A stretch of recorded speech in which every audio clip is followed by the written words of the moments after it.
Hey y'all, this is Jackie Naaman Jones. I played Little Debbie in Monos, The Hands of Fate, and you're listening to Tommy Throwback Kovac on Splat from the Past. Tommy appreciates a good hand, of course. Hey dudes, welcome to Splat from the Past, the only 80s themed horror and sci-fi show where things can get totally radical.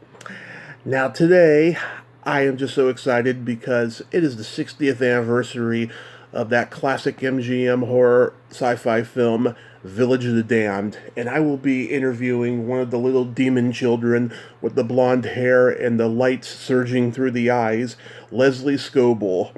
Lesley, she was one of the demon children in Village of the Damned, but years later, she was also a Siamese twin in The Elephant Man, David Lynch, Mel Brooks movie. And now she does several other things, art, sculpting, poetry, photography, everything. And I'm going to have her on the show today and talk about all that stuff. We're going to be taking a trip all the way to England, and it's going to be extraordinary as Halloween October wraps up. So, here is my interview with Lesley Scoble. Hey Lesley, welcome to the show. How are you today? I'm fine, thank you, Tommy. It's pouring with rain here in London. What's the weather like there? We have sunny skies, but it's freezing cold outside. Oh, right. If you're being British, I have to talk about the weather. This. Are you phoning from California? From California, yes. Oh, how wonderful. Mm-hmm. I hope you're keeping safe there with all this COVID and everything. Oh, yeah. COVID, fires happening. I mean, it's insane over here. It's all too dreadful, isn't it? Yeah, it's really scary, but we're all keeping our heads above water. Yes, keep safe. What do you want from me here? Yes. First off, this is a really great honor. Thank you for taking the time today. Well, I'm delighted. It's a pleasure. So, going back in time, did you gravitate toward acting early on in your childhood? Well, my first film was when I was age 3, so I sort of was in it pretty early. I think my mother met an acting agent somewhere, and she said to send her children to the stage school, which was just down the road from where we lived in Hammersmith. Right. So I went to a Saturday morning class at the age of 3 for dance, tact and things like that. And then we were offered, I've got a twin sister, and we were offered a role with Gregory Peck in The £1 Million Note. And so that was the first film. Have you seen it? It's a black and white film, but it's a pretty good one. The £1 Million Note, is that Gregory Peck? Yes, The £1 Million Note. It's a brilliant story, plot line. But Yeah. he had £1 million note, so everybody gave him credit. You could never cash it. It was too big to cash. And that was the plot of the film. Yeah, I never saw it, but I enjoyed filming. I remember it so well, wearing a white, pretty frock and having a lot of fun in the film studios. So that was a memory from a very early age of enjoying being filming. I love filming. I love the whole excitement and teamwork that you get. So I fell in love with it from a very early age, I'm afraid. yeah, that's wonderful. Wow, yeah, I never saw that particular movie, but I know about it. Did you ever do plays in school? Yes, because it was a theatre school, in fact, I remember they had envelopes for the children to put a penny into a slot, and we signed this little envelope to help build the school theatre. And because we lived close to the school, it was in a Victorian building, I used to spend Saturdays helping the builder to build the theatre. So it was great fun. So the kids helped to build their own theatre, and it was built like a professional stage and auditorium and everything. It was a wonderful theatre, and so we did all our drama exams in there and training for the stage and projection of your voice and everything on the stage that we helped to build. Wow, wow, that must have been an incredible time. The actual theatre itself, when it was ready to open in the school ground, it was opened by Joan Crawford. Yeah. So you started working steadily in the UK film and television world, but how did Village of the Damned come to you? Well, the Village of the Damned, because we were at the theatre school, we would go to auditions. We were actually at the school for proper now at the age of 10, and we would go off on auditions. And so we went to this audition, and I really wanted it at the audition. I thought, I really want this. I don't know why. I had a feeling about the film, and I was lucky enough to get it. So it was quite an experience at the age of 10. Or was I 9? I can't remember. I was 9 or 10. I think I started out 9 and became 10 as the film progressed. Yeah. Something like that. Yeah. It was a remarkable film to be on, and in fact, recently, it's provided, we've been signing at lots of festivals and signing events, and the most exciting signing event I'd ever had with Village of the Damned was we were flown to New York in 2013. And, oh gosh, I've always wanted to go to New York, and I can't tell you how excited I was to be there. It's the most wonderful, exciting city I've ever been in. Mm-hmm. Yeah, were you familiar with the novel? Pardon? Did you ever read the novel before the movie? No, I never did. In fact, I've only recently started to read it. I have it sort of in my bookcase, and I pick it up. I've actually never read it from start to finish. But I must do, because I think it would be a good book. Yeah. Have you read it? I know I haven't read it, but I was curious because, I didn't even know that it was a novel before the movie was made. Mm. Yeah, the Midwich Cuckoo. So, I think that's really brilliantly written. I've read a bit of it, and I must read all of it now you've mentioned it. Mm-hmm. How did you feel about wearing about those white wigs that they made you wear? Oh, the wigs! My goodness, that is a memory that I've got, because the blonde, of course, the blonde wigs, they were so well made, and they had to go for many fittings to get them to fit perfectly, but they itched. They itched a lot, and as a child, oh gosh, it was so itchy. And also, I've got I don't know if you know what it is, a widow's peak, which is a curve of hair at the top of your forehead, and it kept showing. Yes. I'm dark-haired, and it kept showing, and so they had to shave the top of my head off as well. And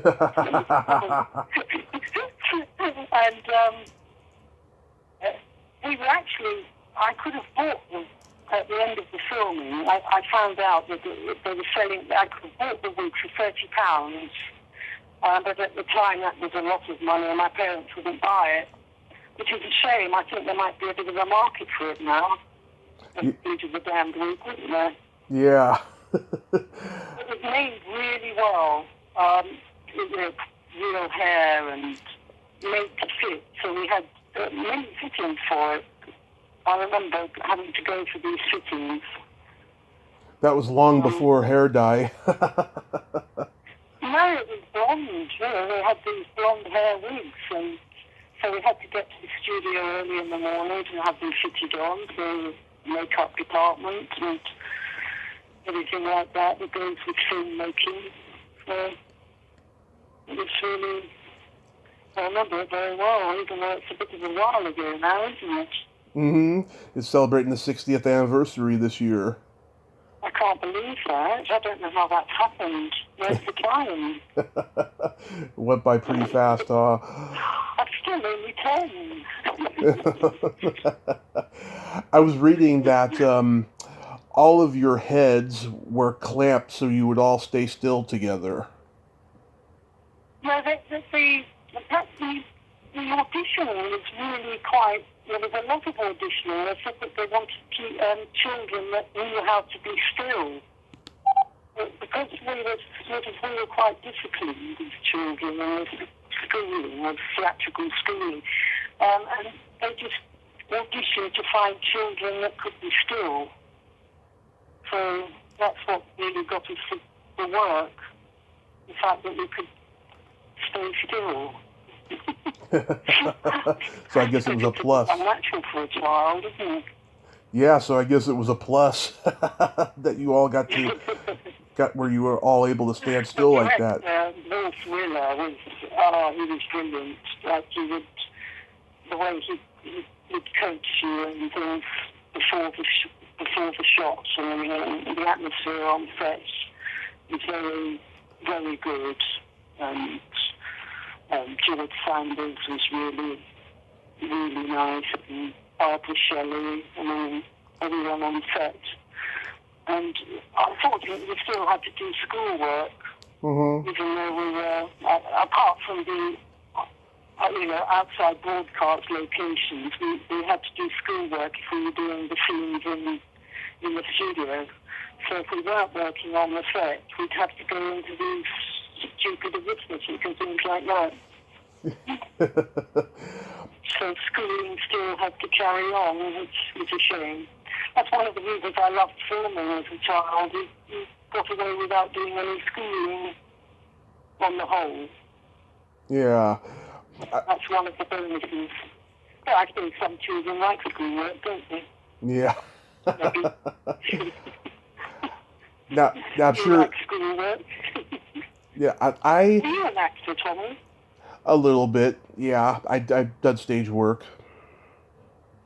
I've been an extra in certain things. Where they do all the good films, aren't you? I haven't been in a good film yet. I was offered one last year, and then when COVID hit, it got delayed. But I have been in music videos though. Yes. Oh, you should be. I've written a musical, a rap musical. It's still waiting to be unleashed on the world. Yeah. I wrote it for school children. I ran after school filmmaking workshops and drama workshops with them. So I wrote this musical basically for the children, but it's developed into a rap musical, which the world is waiting for. Nice.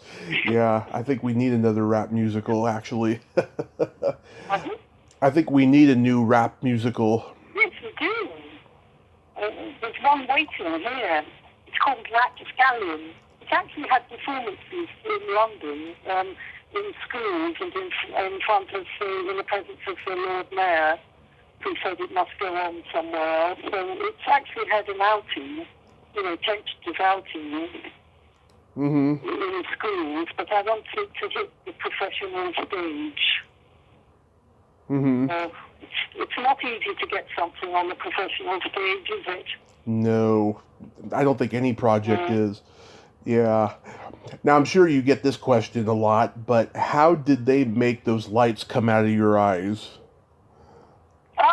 Now, I've actually got a rare piece of footage, because in the British production, in the British print, they didn't do the special effects because Will Thriller, actually, he didn't want the special effects because he said that it was more sinister without, and he thought that the acting should be good enough. Well, that was his opinion of the time. And it was the Americans who put in the gleaming eyes. And that's an American addition to the film. Huh, that's Do you know interesting. that? That's very Do you interesting. know it was the Americans that did that bit? No, I did not know that. That's old. That's very interesting. So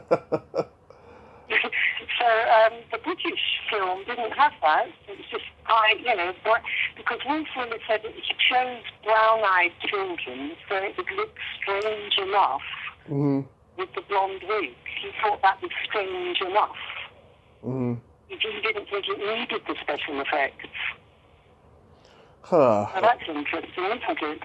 Yeah, I wonder if the lights You came... seen it without the special effect at all?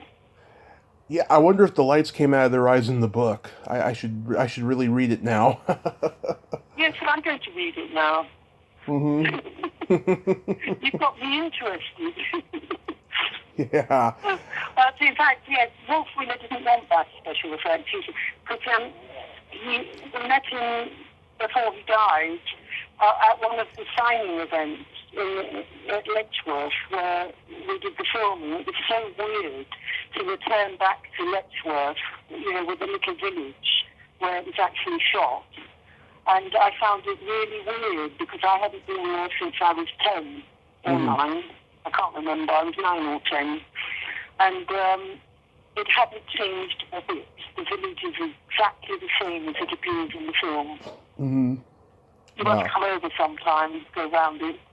You ever come to Britain at all? Well, I suppose it's difficult now with COVID as well. So. I've never been to England at all. I want to go someday.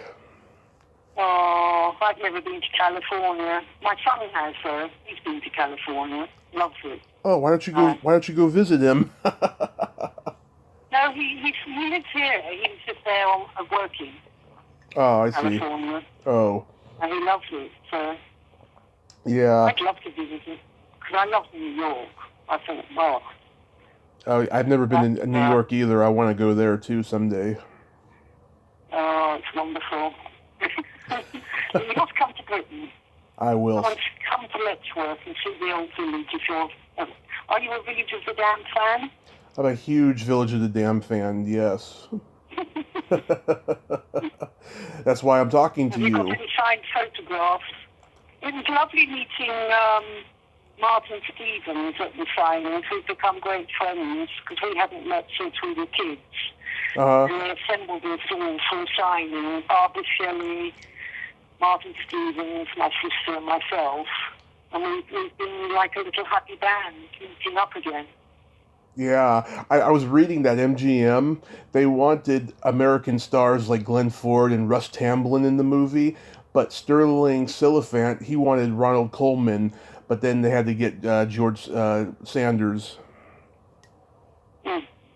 Yeah. Well, George Sanders, oh gosh, talking to Barbara Shelley, the stories I've heard about Barbara Shelley and George Sanders, it's wonderful. It was a real privilege to have a chat with her. And I've heard a lot of gossip. It was brilliant.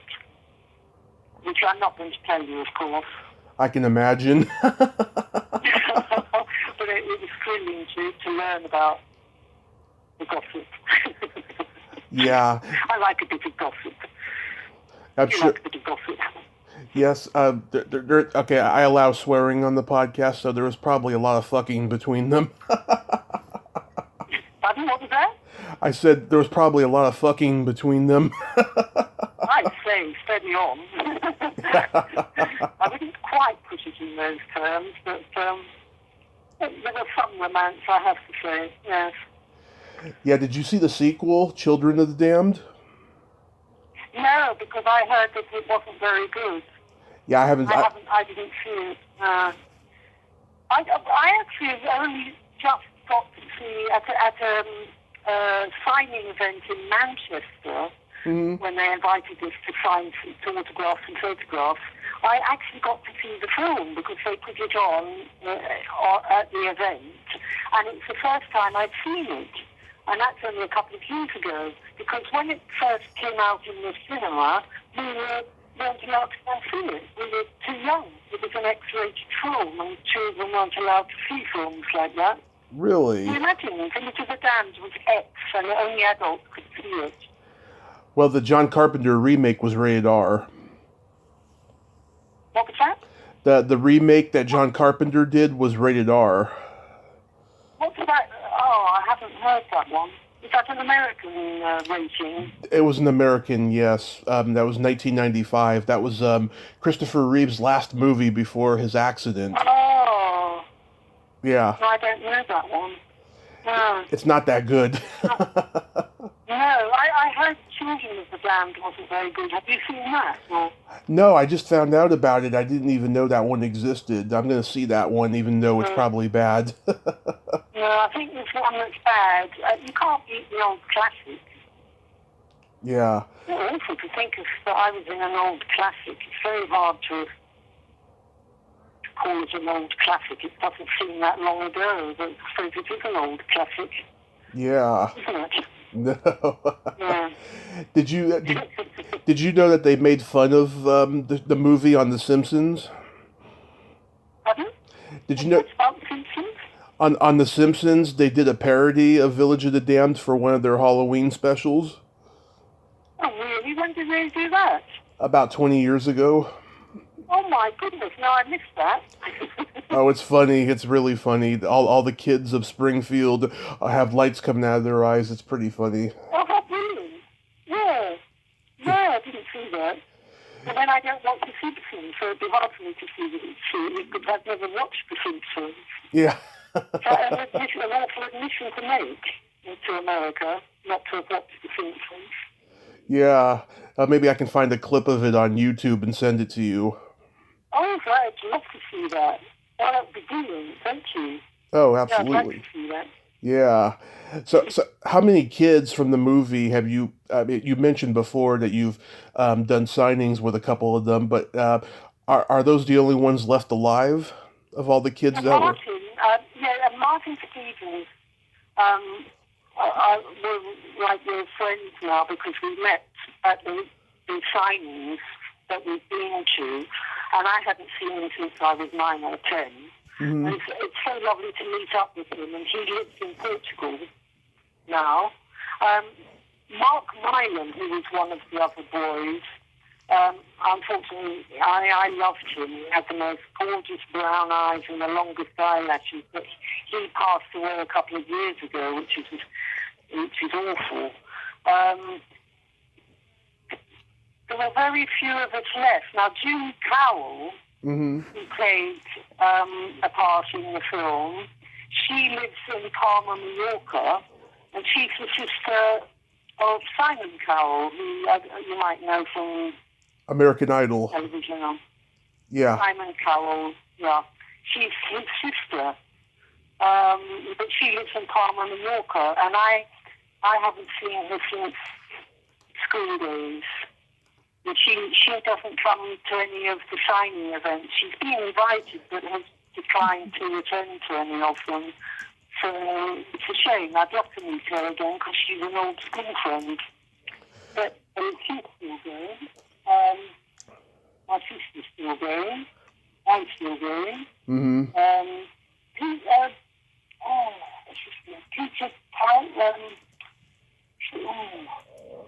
Peter. It's a shame. He was at the signing event. So he lives in the South Coast somewhere. Mm-hmm. I forgot his surname. Peter. His name's Peter. Yeah. He's very nice. He lives in There's a woman here in America. Her name is BB Hansen. She's a performance artist, and she's got blonde hair. And on her website, she has a picture of one of the little girls from Village of the Damned. It's not you though. It's a different girl. And I think she I think she pretends that's her or something just as a joke, you know. And I'm going to reach out to her and see if I can get an interview with her to find out what that's about, because she definitely was not, she definitely was, yeah, she definitely was not in the movie because she's an American. Oh, no. We were all Brits in it. Yeah. She's pretending, but then why not? Yeah. I went to church. I don't know if you know who Beck is. He's a singer here in America, but that's her son. Hmm? Beck, that's his name. Beck. He's a singer here. Yeah, Oh, that's her son. no, I don't. Do you play Call of Duty at all? 'Cause my son was, he's a YouTuber for Call of Duty. Do you play video games at all? Not really, no more. I haven't played in a No. while. No. Mm, So before mm. you did the Elephant Man, you kept working, right? And you finished school. Oh, yes, yes, sure. We've got a long list of jobs working while after leaving school. There's a whole list of work. It would take probably a long time to tell you all. But what do you know about what I've done? I don't know if you know, whether you want to know. It's time slip, for instance, which is very popular. I don't think it ever went to America. It was time slip, which Yeah. science fiction series. Have you heard of time slip? I saw it on my it's here on my research. I never saw it, but I'm very interested in knowing about it. Yeah, it's got a very cult fan base. It's got a very strong fan base. Even I was on holiday in Brighton recently, and I went across a stop called Time Slip. I stopped in, and he was such a fan. He went to stop Time Slip, and he sent memorabilia for it. We have lots of events to time slip, apart from Felicia Sedan. I played Alpha 17 Atonement, and I appeared mostly in the episodes that were the Year of the Donut, which was all about global warming. Yeah. And it's a remarkable science fiction series, and it was competing with Doctor Who at the time. Yeah. It was on ATV, whereas Doctor Who was BBC. And that was I can't believe how many times it's actually there. Mm-hmm. I find that was given to the band as well. It's quite remarkable. I found it amazing. A lot of my acting was in live theatre. Yeah. It started in Midsummer Night's Dream at the Theatre Royal, in an incredible production. It was directed by Tony Richardson. The cast of that play was phenomenal. All the actors went on to be, I could run off the names off the top. I knew this play so well. I was in it when I was 12, and because we did it so much, I can actually boast at this. I could quote the Midsummer Night's Dream from beginning to end, all parts.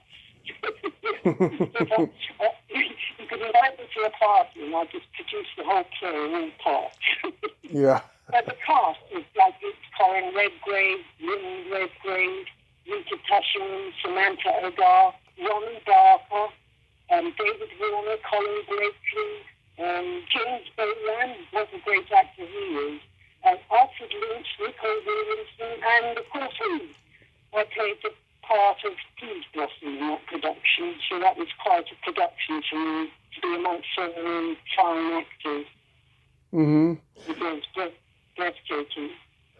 So, I love the live theatre. wow. Stage, yeah.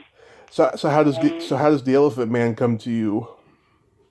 Well, the Elephant Man, again, how did I hear about the Elephant Man? Oh, must have been through some agent or some. I always thought my agents died because I never heard from them. But I went to an audition with my sister because we're identical twins. Right. And they were looking for siamese twins. And that film, the night of the shoot, we had to shoot all through the night, And meeting David Lynch, the director, was such a thrill to me. He was charming and charismatic. Eraserhead. Sorry? He did the movie Eraserhead. Where's my head? Eraserhead. Yeah, it was the first movie he did. Sorry, what was that? It was the first movie he directed. Yeah. Oh, and I remember his Dark Velvet. Is it Dark Velvet? Ancient Man. That's another classic. I only appear in classics, you know. Yeah. But that shoot was, the atmosphere in the studios was phenomenal because the lift machines, ring machines, the marks, and I remember the costume that I was wearing, I was attached to my sister by Velcro because we were Siamese twins.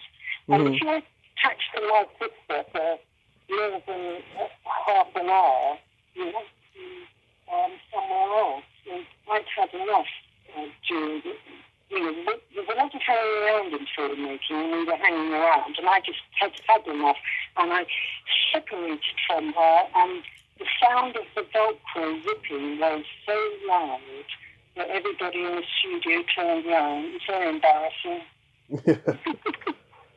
But they had baboons in a cage, and my sister, she went up, and I fed up with her at this time. I thought, I'm so fed up with being with my sister, in this costume. Yeah. And she looked at this cage, and it was so, and she said, "Oh, look at those baboons, look at their red bottoms." And just as she said that, the baboon turned to her and hewed right in her eye. I don't know if you know how baboons can do it. They shoot at you, roaring at you. And it went right in her eye. It was an incredible shot, and it chewed me up so much that night because I was cross with her at the time. And you know what she did? What happened? She just turned down, it was all dripping down her face, and she just went, "Makeup, makeup." She was calling for the makeup. It always makes me laugh. It was funny. If you were there, you'd know how funny it was. John Hurt. I played cards with John Hurt in his caravan in between takes. Yeah. And I still remember his happiness. There's some great actors. There's some great actors in that movie. Oh, yes. John Hurt, Anthony Hopkins, John Gielgud. Yeah. Did you meet Mel Brooks? No, I didn't. No, I didn't. I don't recall anyway. I just remember meeting John Hurt and David Lynch and being sure that the baboons being on my side at the time I was cross with my sister. I found that very funny. I've never seen the real baboon before either. They're remarkable. Bright red bottoms. They call David Lynch the Jimmy Stewart of Mars. I really liked David Lynch. Yeah, he's a talented man. So warm and welcoming because, when you turn up for work and just for one day or two, and the whole cast had been together a while, he just brought them into the cast and introduced them and made them feel welcome. And I've always liked him for that. Yeah. You can feel part of the whole production. It's really good. Yeah. That's what I've heard. Yeah. You were on a series called Tennis That Counts with Andy Robinson. How was that experience? What was that? What series is that? Tennis That Counts. You worked with Andy Robinson.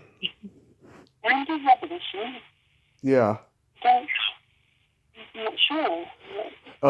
Maybe that was just one of those IMDb errors, Oh, yeah, probably. Yeah, okay, forget about that. That sounds like an error. Yeah.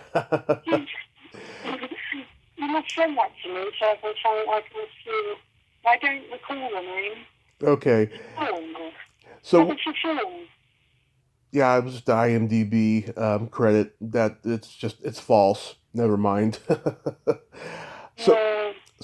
what made Yeah. you get into art and sculpting and poetry and photography and all that?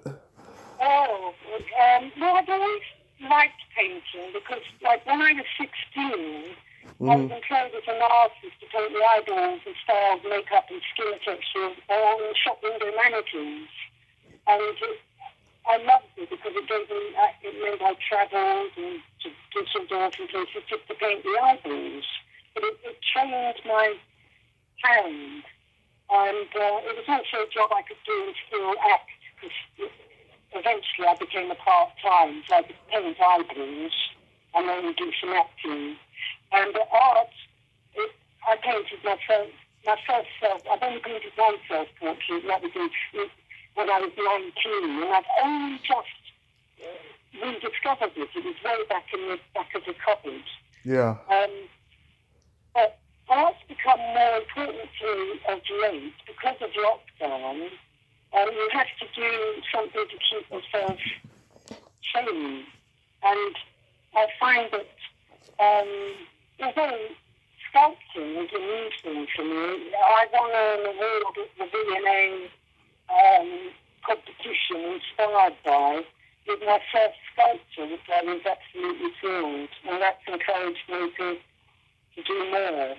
And sculpture, in fact, is a weaker thing for me to be doing, but it seems to be very successful. So I must carry on with it. Yeah. I Painting, okay. Yeah. I was gonna say I was on your Facebook page, and you take beautiful pictures of nature. Oh, thank you. Yeah. Do you mean photographs of nature that I'm doing, my paintings? Yeah, they are I'm not doing, beautiful. I'm not doing watercolors with some, and I generally do them from my own photographs. But this is a new thing for me, the study of nature. I've become obsessed because of lockdown, and I Hmm. live right in the city, which is a concrete jungle, Yeah. very little green about. But I'm very lucky, very fortunate to have a very tiny, it's so tiny, it's no bigger than somebody's suburban back garden, but it's called a wildlife garden, and you would be amazed at the life that's in it. Yeah. Then during lockdown, to just escape from being indoors, I would go into this little wildlife garden and just study and have my camera ready. And if you like my wildlife photographs and things, you should follow me on Instagram. Are you on Instagram? Send the what? Are you on Instagram? The Grand? Instagram. Do you not have that in America? You must have. Of course you have. The Instagram. Oh, Instagram. Yes. Yes, I do have Instagram. I'll send you my link and you can follow me then, and I'll follow you. Are you on it? Yes, I'm going to send you a request now. Is it Lesley Scoble? Yes. Okay. And I've got two accounts. One is called Lesley Scoble Art, and the other one is just Lesley Scoble. Okay. Lesley Scoble is my blogging account, and Lesley Scoble Art is where I'm going to put up all my sculptures and great masterwork. Okay, okay, I'm following you on both right now. Oh, that's easy. I'll tell you that thing when we come with this. Yes. So do you Yeah, so, do you get a satisfaction doing all that stuff that you don't get acting? well, the thing was, this year I decided I was going to go back, because acting is just deep within me. It's like it's deep in the core of me. I just love acting. I love the whole process of acting. I love the teamwork when you're actually working with others, Yeah. both in live theatre and film. And I love art, but it's a very solitary thing. You're sort of concentrating on it. You're not actually, I don't know, you're not with people while you're doing it. I've got a very good family, my two sons and my partner, Andrew, and we're very happy. But the thing is, I have this need to act. Now that sounds really pretentious, doesn't it? But it is something that I've got an ambition for and a love for. And I haven't been in Spotlight for years, which is the British directory for actors. Yeah. And it means that you want to get work. And I haven't been in Spotlight for years. I thought I'll go into it this year. And of course, lockdown's coming, so I can use lockdown as an excuse for not getting any work so far. But I know that's some actors, of course, are working. There is work. Yeah. But, it doesn't. It's a good excuse if one doesn't get any work to say, oh, it's lockdown. It doesn't sound pretentious at all. I totally understand. Do you have any Yeah. I was going to ask, do you have any particular projects or anything coming up? Oh, yeah. I decided that because I don't want to hang about waiting for someone to recognise how brilliant I am as acting. I'm going to produce my own little short film. Mm-hmm. So I've sort of written a short film, and I thought I'll just do that while we're all locked down. Because when I set up a filmmaking company and ran filmmaking workshops in local schools around here. Mm-hmm. And we produced short films for the children, and one film, I entered them into film festivals, and won an award. And we went out with the children to Greece to Camera Siamese, which was the name of the film festival, and it won an award. Mm-hmm. So I thought, well, if I was making films then with children, I'm going to try and make one now and see what happens. Because if you wait around for, I don't know, you can wait so long, it'll just, if nothing happening, I'm going to do it myself. Mm-hmm. My own short film. Yeah. I always say, if you're not creating, you're waiting. Yes, absolutely. I'm still waiting. I should still wait while I'm creating. Yeah. It's like the brilliant play by Samuel Beckett, Waiting for Godot. Isn't it? Yeah. Looking back, but I haven't seen that play, Samuel Beckett. Oh, Beckett? Oh, yeah, I have. Oh, brilliant. Well, I don't think of that when if I'm not doing anything, I'm waiting for Godot. It's one of Shakespeare's best, I have to say. Well, Lesley, I thank you so much for coming on today. This was a lot of fun. Oh, sorry, it's been wonderful talking to you. I'm sorry it's come to an end because I could talk to you all night. I know, I could talk to you all night. I got, You haven't heard half of my stories, not half of them. It's morning over here. I got 2 other interviews today and stuff, but I enjoyed... What time is it there? Are you in the morning there? Yeah, it's 11:15 right now. Oh, that's a good time. I'm full of energy at that time. Yeah. In the morning. Yeah. It's actually 5:45 here now. Mm-hmm. I'm expecting your call now in 15 minutes time. Yeah. We put our clocks back, you see, last weekend. Yeah, I guess I called too early then. Yeah, good job I was here, isn't it? If it hadn't been raining, I'd have probably been in the wildlife garden. I don't know if you can hear it. It's absolutely pouring with rain. It's like clattering down at the moment. Yeah. It's dark and clattering rain. Yeah. I was indoors because it was really, really raining. Mm-hmm. Otherwise, I may not have been here. Yeah. I'm glad I was. Well, Lesley, I, oh, good. I don't mind you phoning me an hour early. Oh, thank you. Well, you stay safe, Lesley, and yeah, follow me on Instagram, and we'll be in Yes, touch. I will. It's been Okay. lovely talking to you, Tommy. You too. You too. I wish you all the best, and please keep safe and all that Mm-hmm. with this COVID stuff. Yeah. Keep safe and well. I will. You stay safe as well. Okay. Thanks, Tommy. It's been absolutely fun talking to you. And I'm sorry if I cut across some of your questions, because if you get me talking, I won't stop. You'll have to cut me off. Oh no, they want to hear you, not me. Well, lots of love. Well, thank you very much. My pleasure. And I hope we get to speak again sometime. We will. You take care now. Okay. Bye-bye. Bye-bye, Tommy. Bye. Bye-bye. Farewell. Bye. Well, there you have it. Lesley Scoble. Ain't she a sweetheart? Oh, what a nice, humble lady. And very smart and has great stories. Well, until next time, this is Tommy Throwback Kovac saying, there's no shame in living in the past, because the present sucks. Later, dudes, and beware of the village of the damned.